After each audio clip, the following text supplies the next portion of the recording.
Kontraktor berskala nasional sukses buat plafon masjid Tanjak runtuh. PT Nenci Citra Pratama merupakan perusahaan pelaksanaan konstruksi Masjid Tanjak yang beralamat di Jalan Utan Kayu Raya nomor 63/11 RW 5 Kelurahan Utan Kayu Utara, Matraman, Jakarta Timur. Nominal tender 41,8 miliar.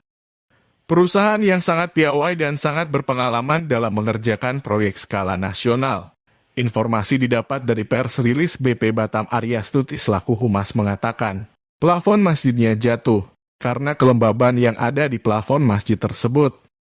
Pengamat sosial dan politik Kodat 86 Tain Komari mengatakan, meminta penyidik periksa proyek Masjid Tanjak ada banyak ketidaktransparan dalam prosesnya. Masjid Tanjak itu baru diresmikan 2 bulan lalu, sekarang plafon sudah runtuh akibat hujan, artinya ada yang gak beres dalam pembangunan tersebut. Ya, ujarnya. Ini menjadi sebuah catatan dan pertanyaan besar. Proyek itu informasinya memang masih simpang siur karena ada beberapa ornamen, tapi kita fokus di pembangunan induk yang masjid itu yang sekarang saya nggak tahu nih tadi pagi atau kapan itu jatuh gitu.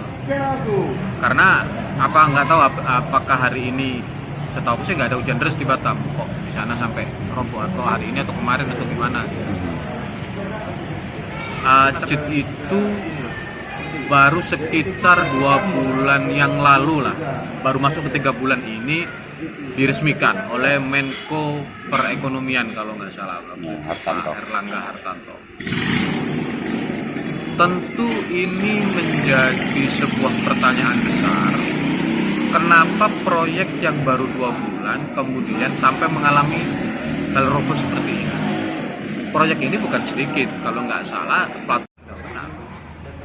tentu nggak mungkin dong mengalami hal yang, kalau menurut saya ini naif sekali gitu. Proyek 2 bulan mengalami sampai platform roboh, runtuh sampai hampir keliling gitu kalau nggak salah. Ini artinya apa? Ada sesuatu yang tidak benar.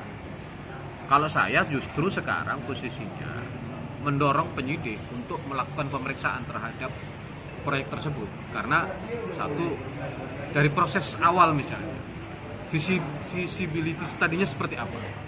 Studi kelayaknya seperti apa? Apakah memang dilakukan atau tidak? Jangan-jangan kan gitu loh. Kita nggak tahu ini real seperti apa. Karena sebuah proyek pasti dimulai dengan visibility study, dimulai dengan kelayakan, studi kelayakan. Itu pertama. Terus yang kedua, bagaimana perencanaannya? Apakah memang sudah dilakukan dengan detail dan matang? Karena proyek ini kayaknya sih kalau menurut aku agak ujuk-ujuk gitu loh munculnya. Itu pun kalau nggak salah mulai pertengahan 2021 agak mulai berakhir lah.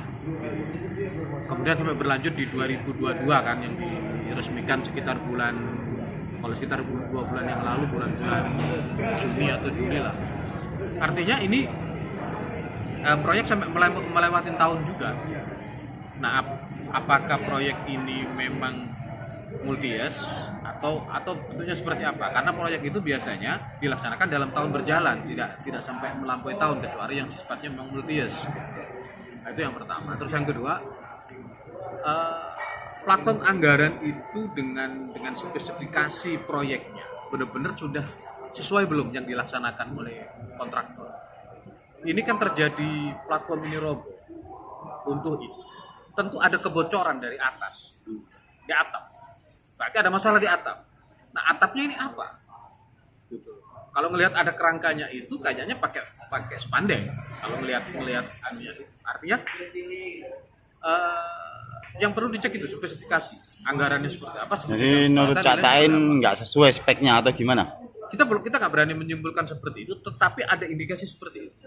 Karena nggak mungkin dong kalau proyek sudah dilakukan dengan spesifikasi perencanaan yang benar mengalami kejadian seperti sekarang gitu.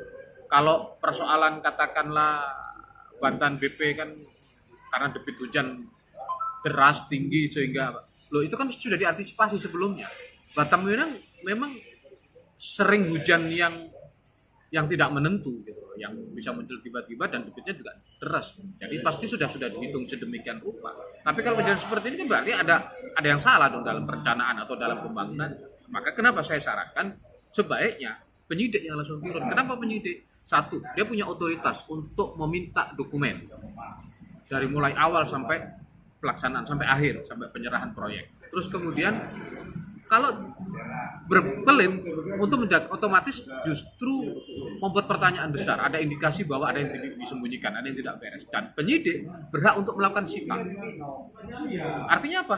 Tidak bisa kemudian nanti penyidik bisa menggunakan jasa ahli sipil konstruksi untuk menghitung itu secara independen. Satu, bisa dengan cara independen. Yang kedua, juga bisa mengajukan audit secara lapangan, itu biasanya melalui BPKP. Sehingga apa? Nanti hasilnya jelas. Benar nggak ini spesifikasi yang diberikan dengan realitas yang sudah dibangun? Jadi ini yang kita dorong supaya apa? Ini transparan semua. Karena dari awal tak transparan nih. Saya mendapat informasi awal dulu untuk pembangunan masjid bandara Hamnadim Batam itu katanya anggarannya 180 miliar. Ini aku dapat informasinya. Ternyata ketika pernah saya posting di situ dengan itu, ada beberapa kontraktor mengatakan bahwa tidak sampai 50 miliar. Nah, ada informasi lagi bahwa antara bangunan induk dengan taman dengan yang lain itu berbeda anggaran. Nah, ini kan bisa transparan semua, terbuka. Kalau penyidik masuk, nggak mungkin dong ada yang ditutup-tutup. Ini bukan proyek ini satu paket, meskipun itu dipecah-pecah misalnya. Nah, nanti kan dilihat juga di anggaran plotting anggarannya di BP Batam. Berapa realnya? Apakah memang 40 miliar itu atau ada angka yang lain? Itu loh. Makanya kenapa kita dorong penyidik yang harus turun. Mau ini dari Polda Kepri, dari Dirkrimsus, dari Pitsusnya Kejaksaan atau KPK. Kalau ngelihat sekarang ada indikasi bahwa Direktur Utama PT Nancy Citra Pratama yang pelaksana proyek bandara itu juga sedang bermasalah dengan proyek yang ada di Bandung dengan Bupati Ade Yasin. Ya, saya pikir sih patut ini KPK saja yang turun. Oke. Kalau menurut saya.